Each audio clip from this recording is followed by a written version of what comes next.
Hello everyone, very good morning. तो जैसे मैंने कहा था, संडे को दिन हम जो है एक छोटा सा ब्रीफ ले लेंगे कि मंडे के लिए मार्केट कैसे लग रहा है। बिकॉज रिजल्ट्स तो सारे ही अच्छे आए, रिलायंस के भी अच्छे आए, एचडीएफसी, आईसीआईसीआई, मतलब नेगेटिव तो कुछ नहीं आया, सब ठीक ही आए हैं मतलब। तो ये चल के इसके चलते क्या मार्केट में एक अच्छा खासा बड़ा वाला गैप अप हो जाएगा? हो सकता है, पर क्या वो सस्टेन करेगा? क्या पता।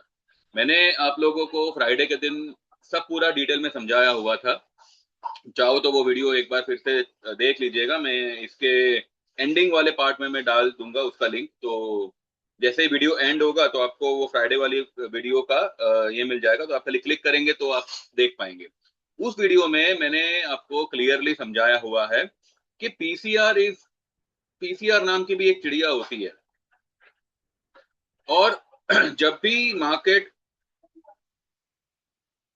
ग्रीन में बंद हो या एक अच्छे खासे तेजी में बंद हो, पीसीआर उसका ऊपर हो, ओवरबॉट हो, और फिर पॉजिटिव पे पॉजिटिव न्यूज आए, तो वो एक बहुत ही बेस्ट मौका होता है रिटेलरों को ट्रैप करने का।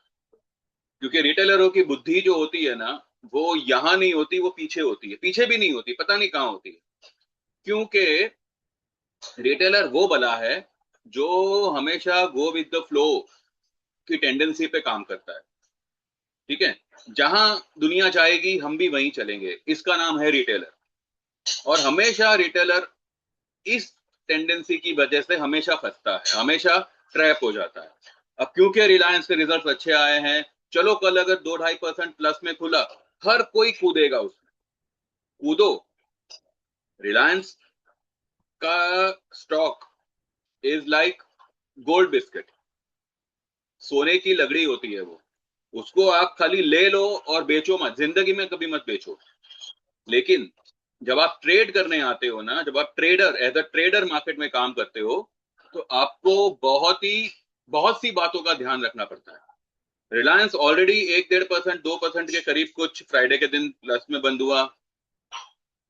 अब उसके रिजल्ट अच्छे आए हैं। पॉसिबली 1.5-2% अगर प्लस में खुल भी जाता है, उसमें चढ़ने की गुस्ताखी मत करिएगा, फंस जाओगे। ये ट्रैप करेगा। और मार्केट भी हो सकता है, निफ्टी हो सकता है कि 150-200 पॉइंट, 300 पॉइंट प्लस में खुले। अब देखिए, जो वीकेंड डाउ है वो अभी फिलहाल नेगेटिव चल रहा है। ठीक है, 150 पॉइंट समथिंग कुछ नेगेटिव चल रहा है। अब अगर यही हाल रहा सुबह तक, तो ये देखना होगा कि मार्केट जो है वो डाउ को फॉलो करेगा, या जो रिजल्ट्स आए हैं उसका वेटेज होगा निफ्टी पे। अगर रिजल्ट्स का वेटेज होता है तो कोई भी गैप अप ओपनिंग सस्टेन नहीं करेगी। हो सकता है मंडे के दिन कर भी जावे, लेकिन आखिरकार मंडे की तेजी ट्यूसडे, वेडनेसडे, थर्सडे को फिजल आउट हो जाएगी। तो बेस्ट तरीका क्या है कल की मार्केट में ट्रेड करने का? दो दो तरीके हैं, उसमें से जो आप अप्लाई, मतलब जो आपको मार्केट अलाउ करे वो आप अप्लाई करिएगा। पहला तरीका होगा, अगर मार्केट गैप अप अगर ओपन होता है तो 2-3 लेवल्स है, उसको आप ध्यान में रखें। वो मैं आपको चार्ट पे ले चल के बताऊंगा। और 24,600, ये एक अ, ये एक ऐसा ऐसा लेवल है जिसको मार्केट इतनी आसानी से पार नहीं कर सकता, भले गैप अप ही क्यों ना ओपन हो, वो सस्टेन नहीं करेगा। पहला लेवल होगा 430, 24,430। दूसरा लेवल होगा 24,490। ये मैंने ऑलरेडी फ्राइडे को बताया हुआ है। अगर मानिए 490 के ऊपर मार्केट खुलता है, पॉसिबली वो 590 से लेके 600 तक निकल सकता है। वहां पर आपकी पुट लेनी बनती है। और अगर मानिए 490 के ऊपर 500, 520, 30 या 550 के आसपास ही मार्केट अगर डगमगाने लगा कि भाई पॉज ले रहा है, या आगे और बढ़ नहीं पा रहा है, मोमेंटम स्टक सी हो गई है, तो उस लेवल पे पुट लेना बनता है। मोटा मोटी आप इतना मान के चलिए, 24,500 से लेके 600, इसके बीच में आप कोई भी लेवल पे अगस्त एंड की पुट ले सकते हैं। ठीक है, मैं यहाँ पे कुछ रेकमेंड नहीं कर रहा कि आप यही लीजिए, मैं एक आपको आइडिया दे रहा हूं। क्यों? क्योंकि अगर गैप अप अगर ओपन हो रहा है, तो ये सारे रिजल्ट्स की वजह से होने वाले गैप अप आपको इसी वीक में फिजल आउट होते दिखेंगे। ठीक है। अगर मानिए किसी कारण से गैप डाउन ओपन हुआ, जिसके चांसेस मुझे लग नहीं रहे, पर अब क्या पता, हो भी सकता है, मार्केट है। अगर किसी कारण से गैप डाउन ओपन होता है, देन 24,100 से लेके 130 ये लेवल अगर आपको मिले, तो मेरे हिसाब से वहां पे एक कॉल लेना बनता है, अगस्त का ही लेना है। और फिलहाल मार्केट का जो रेंज है 24,000 नीचे में और 24,500 ऊपर में, ये 500 पॉइंट के रेंज में market with a positive bias trade करेगा। भले मार्केट का बायस पॉजिटिव है, लेकिन हमें लेवल्स पर भी ध्यान देना है, ठीक है। और ये गैप अप, गैप, ये सब जो है वो भी फील करने आएगा। कल अगर मानिए आपने पुट लिया और अगर आपको, मैं तो कहूं 2,000 का भी प्रॉफिट हो रहा है ना, तो भैया बुक करके जाना, ठीक है, बुक करके जाना, उसको होल्ड करके मत जाना। ट्यूसडे को शायद फिर मौका मिले, फिर एक बार जंप करना, और अगर मौका नहीं मिला, छोड़ देना, जो मिला कल मिला, खत्म। तो ये टेंडेंसी से आप कल की ट्रेड पे थोड़ा फोकस रखिएगा। अगर ज्वाइन करना चाहे तो व्हाट्सएप करिएगा 9082503553 पे, आपका नाम मेंशन करना। आप कम से कम हमारी मेंबरशिप 3 महीने की ज्वाइन कर सकते हैं, जिसके चार्जेस होंगे 3,000 के। इसमें आपको सारे के सारे इक्विटी रिलेटेड ट्रेड्स आएंगे।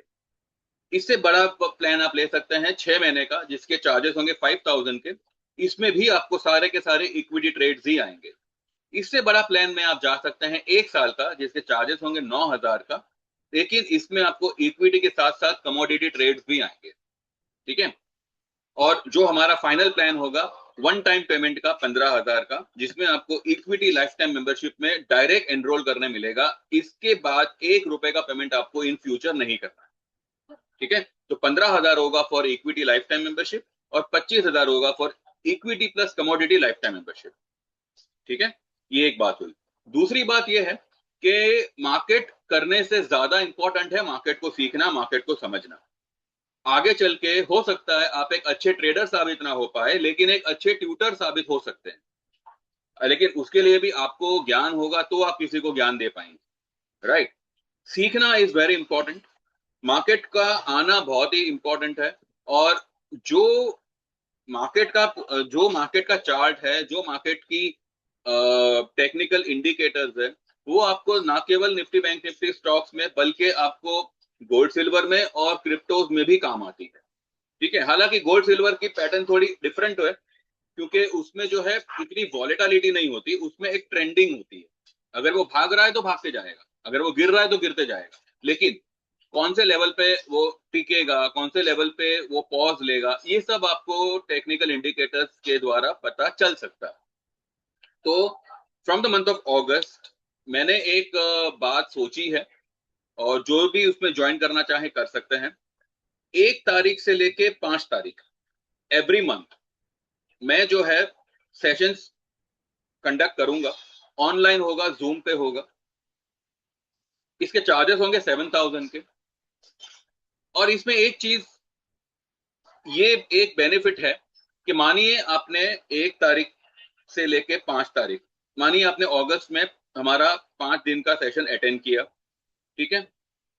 उसमें आपको थोड़ी बहुत जरूरत और है, थोड़ा बहुत समझना और है, तो आप अगले महीने भी 1 से 5 के बीच में ज्वाइन कर सकते हैं विदाउट पेइंग एनीथिंग एक्स्ट्रा। यानी कि आपने मानिए आज 7,000 पे किया, 1 से 5 अगस्त तक आपके 5 दिन के सेशंस कंडक्ट हुए, आपको सब कुछ आ गया, लेकिन आपको 2 दिन का सेशन और चाहिए। 2 दिन नहीं, आप पूरे 5 दिन अटेंड कर सकते हैं, लेकिन अगले महीने 1 तारीख से लेके 5 तारीख सितंबर की, ठीक है। उसके लिए आपको कोई एडिशनल फी नहीं देनी पड़ेगी, लेकिन ये आपको जो है सिर्फ 2 हफ्ते का ही ये मिलेगा, वो भी अगर आपको आपको जरूरत लगे तो। अदरवाइज इसकी कोई जरूरत नहीं है। अगर आपका सब कुछ आपको समझ में आ गया एक पहले ही बार के सेशन में, पहले ही 5 दिन के सेशन में, तो आपको अगले हफ्ते जाने की अगले महीने जाने की कोई जरूरत नहीं है। लेकिन अगर आप जाना चाहे तो विदाउट एनी एक्स्ट्रा पेमेंट आप जा सकते हैं। इसका चार्जेस होगा 7,000 का, और इसमें आपको 2 महीने का सहूलत मिलता है। पहले महीने में अगर आपका 5 दिन में सब कुछ कवर हो गया तो कोई बात नहीं, और अगर आपको लगे कि आपको थोड़ा और रिवाइज करना है, तो आप अगले महीने के 1 से 5 के बीच में आप ज्वाइन कर सकते हैं। इसकी कोई वीडियो रिकॉर्डिंग नहीं होगी, ठीक है, और ना ही ये सेशंस जो है हम यूट्यूब पे डालेंगे। ठीक है, इसके चार्जेस होंगे 7,000 के, और एनरोल होने की लास्ट डेट होगी 25th ऑफ एवरी मंथ। यानी कि अगर आपको 1 अगस्त को सेशन अटेंड करना है तो 25 July will be the last date for enrolment. अगर आपको 1 सितंबर को मतलब आना है, 1 से 5 सितंबर में सेशन अटेंड करना है, तो आपकी फीस भरने की जो लास्ट डेट होगी वो होगी 25 अगस्त, और ये एवरी मंथ रहेगा। ठीक है, तो जो लोग भी इंटरेस्टेड हो, सीखना चाहते हो, दे कैन व्हाट्सएप 9082503553 बिफोर और by 25th of July you can get enrol. 1 अगस्त से 5 अगस्त ये 5 दिन हमारे सेशंस रहेंगे। ठीक है, और इसके अलावा अगर आप डायरेक्ट ट्रेड्स मतलब डायरेक्ट ट्रेड्स की सर्विस लेना चाहे तो जो मैंने आपको चार्जेस बताए वो आप एनरोल कर सकते हैं। I am not a SEBI registered, तो डिस्क्लेमर को ध्यान में रखें, लेकिन मेरे से जितना बेस्ट होगा मैं आपको प्रोवाइड करूंगा। ठीक है, तो इसमें आपको चिंता फिक्र नहीं। चलिए अब सीधा चलते हैं चार्ट पे।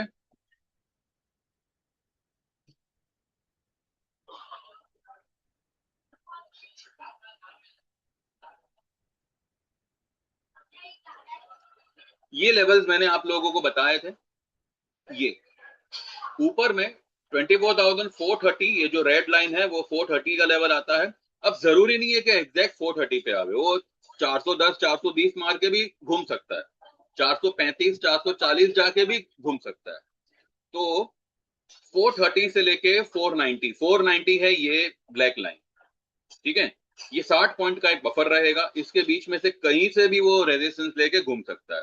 और अगर 490 जाता है तो अच्छी बात है, it will be an extreme level.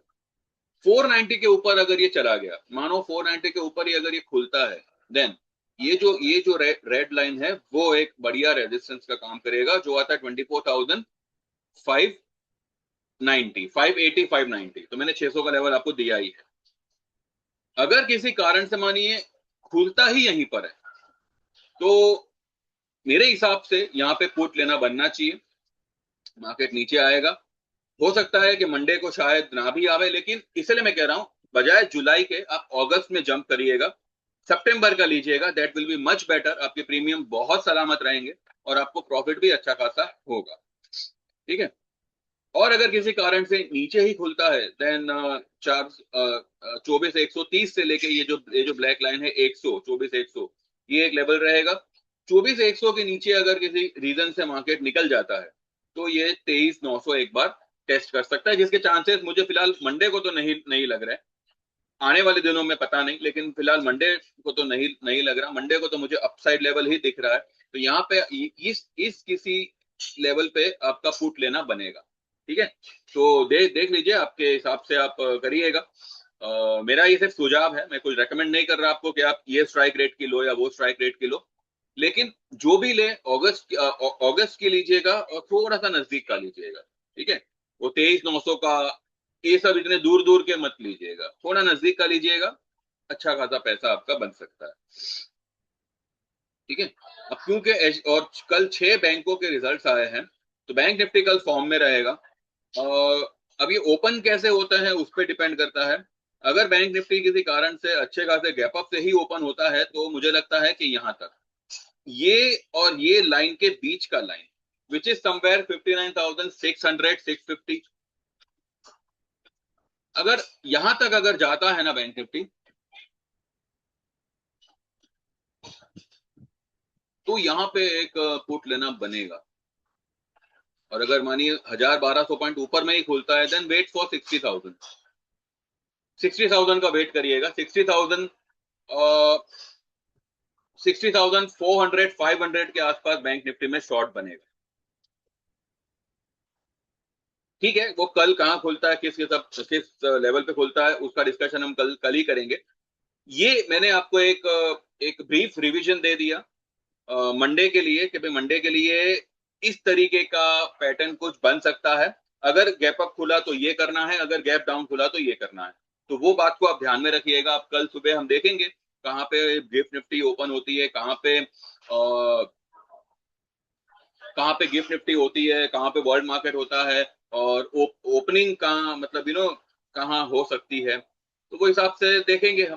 क्योंकि रिलायंस वगैरह का तो जब मार्केट प्री ओपन होगा तब पता चलेगा। हो सकता है सुबह में निफ्टी जो है आपको 50-60 पॉइंट 70 पॉइंट माइनस दिखे और खुले प्लस में, ये भी एक मुमकिन है। क्योंकि गिफ्ट निफ्टी पे तो रिलायंस और ये बैंक्स वगैरह का कुछ इम्पैक्ट नहीं होगा ना। तो देखते हैं कल ओपनिंग क्या होती है, कैसे होती है, वो हिसाब से फिर आप आपका ट्रेड प्लान करिएगा। लेकिन जो मैंने बताया उस बात को ध्यान में रखिएगा। दूसरी बात मैं आपको ये बता दूं कि losses and profits are part of the game of anything, even in life. गिरना और उठना, इस बीच के प्रोसेस को लाइफ कहते हैं। लॉसेस बड़े बड़े लोगों ने झेले हैं, मैं और आप तो सिर्फ चंद रुपए होते हैं अगर मार्केट में, अगर हमारी पोजीशन नहीं चलती तो। लोगों ने ऐसा कुछ खोया है और फिर खुद से प्रॉमिस करके वो सारी चीजें डबल अचीव भी की हुई है। हम किसी की पर्सनल लाइफ को जज नहीं करेंगे। पर्सनल लाइफ में चाहे जो बंदा जैसा हो, हम तो कभी जानते नहीं है। लेकिन हम जितना उनको पर्दे पे देखते हैं, जितना उनके बारे में मीडिया द्वारा सुनते हैं, एक एग्जांपल मैं आपको दूंगा अमिताभ बच्चन का। कौन नहीं जानता उनको, हर कोई जानता है। ऑल इंडिया रेडियो ने उनको रिजेक्ट किया था बिकॉज ऑफ हिज वॉइस, कि उनकी आवाज ऑल ऑल इंडिया रेडियो में फिट नहीं बैठेगी। और फिर एक समय आया कि उनकी आवाज की मिमिक्री कर करके न जाने कितने राजू श्रीवास्तव जैसे लोग बन गए, कितनों की घर के चूल्हे जले, सिर्फ अमिताभ बच्चन की मिमिक्री कर करके।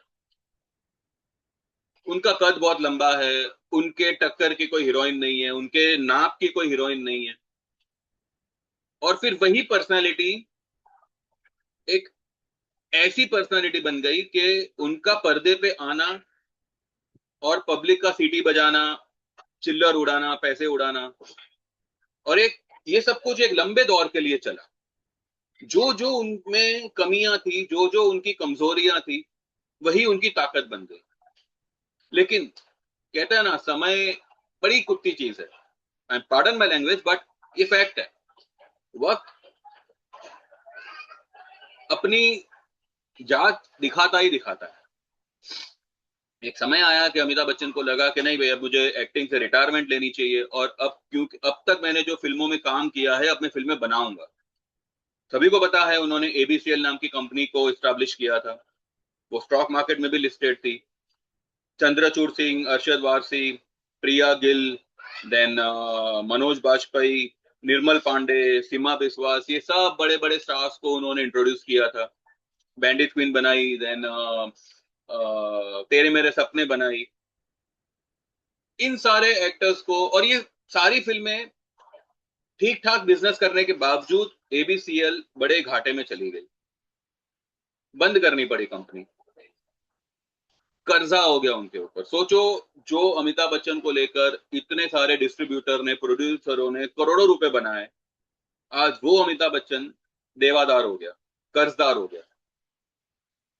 उस समय अनिल अंबानी उनके एक अच्छे दोस्त के तौर पे होते थे, आज भी होंगे शायद।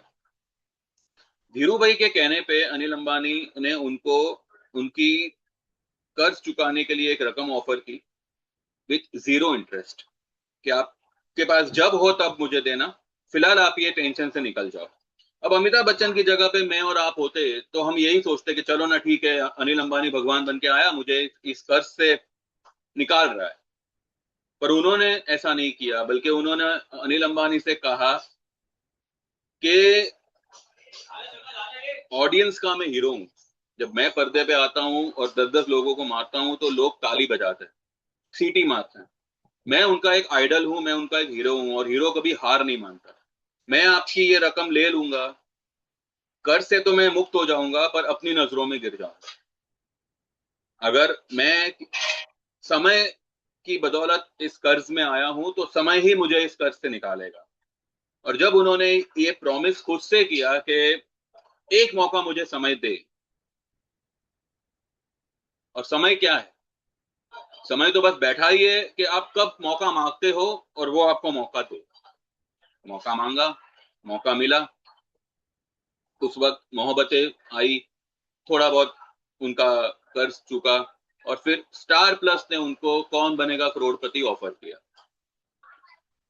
अब सोचो, एक आदमी जो ऑलरेडी कर्ज में है वो लोगों को करोड़पति बना रहा है।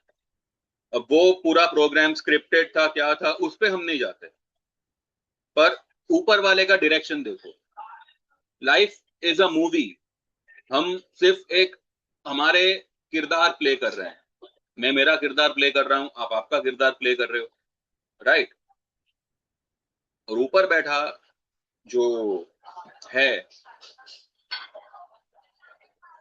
उसने ऐसा डायरेक्शन डाला उनकी लाइफ में कि कर्जदार आदमी लोगों को करोड़पति बना रहा है। और वो समय से लेके अब तक कौन बनेगा करोड़पति चल रहा है। कर्ज से निकल गए, और अब तो क्या ही बोले उनके बारे में। खुद से प्रॉमिस करना बहुत इंपॉर्टेंट है। भगवान हो, आपका वक्त हो, आपकी किस्मत हो, वो पलट ही जाती है। और कब पलटती है? जब आप खुद से प्रॉमिस करते हो कि मुझे एक मौका मिले, मैं करके दिखाऊंगा। आपने लॉस लॉस देखे मार्केट में, मैंने भी देखे, पर उस दिन को याद करो जब आपने एक लगन से, एक उम्मीद से और एक उमंग से अपना पहला ट्रेडिंग अकाउंट खोला। उस वक्त आपने जो सपने देखे थे, उस वक्त आपने जो प्लानिंग की थी, वो एक इनोसेंट मन से प्लानिंग की थी। वो दिन को याद करो कि आप किस सपने से इस मार्केट में आए थे। लॉस हुआ और आप डर के मारे निकल लिए। निकलना नहीं है, बने रहना है, डटे रहना है। लेकिन तरीका बदल दो।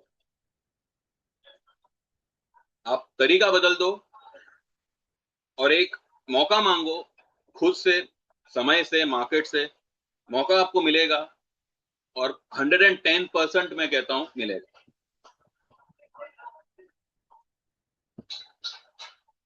और ऐसे न जाने कितने एग्जाम्पल्स हैं। मार्केट कभी भी आप इमोशनल होकर मत करें, प्रैक्टिकल होकर करें, और कैलकुलेटिव दिमाग रख के इस मार्केट में कदम रखें। लेकिन जो भी आपने सोचा है मार्केट को लेके, मार्केट में आने से पहले, थोड़ा उसको परखिए, थोड़ा उसको टटोलिए। वो सपना जो हम देखते हैं वो अपना होता है।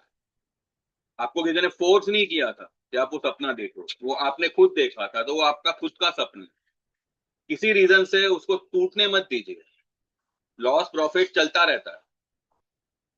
अगर कहीं पे कुछ कमी है तो वो कमी को पूरा कीजिए, भरिए। अगर कुछ आता नहीं है तो सीखिए, मुझसे मत सीखिए, किसी और से सीखिए, जाओ। लेकिन इतनी जल्दी हार मत मानिए। मैं सिर्फ यही कहूंगा, इतनी जल्दी हार मत मानिए, ना लाइफ में ना मार्केट में। थोड़ी जिद जरूरी होती है। आई होप मेरी बातें आपको समझ में आ रही होगी। अब हमारे यहाँ पे गणपति का प्रिपरेशन चल रहा है, तो इसलिए आपको ये थोड़ा शोर शराबा शायद डिस्टर्ब करेगा, पर ठीक है। इतना भी मैं मतलब कोई बड़ी स्पीच नहीं दे रहा, पर इतना है कि हार नहीं मानना, ठीक है। बाकी कल देखते हैं, कल मिलते हैं। और जो भी मैंने बताया लेवल, उसको ध्यान में रखिएगा। जो लोग ज्वाइन करना चाहे ज्वाइन करिएगा, जो लोग सीखना चाहे उसको एनरोल करिएगा। 25 July will be the last date. 7,000 will be the charge. 5 दिन का सेशन होगा, और अगर जरूरत लगी तो आप अगले महीने फिर से उसको एक बार रीज्वाइन करके रिवाइज कर सकते हैं, ठीक है। और बस फिर कल सुबह मिलते हैं, और वो हिसाब से आप आपका प्लान, आप आपका ट्रेड प्लान आउट करिएगा। Thank you very much, bye bye, take care, and see you all tomorrow.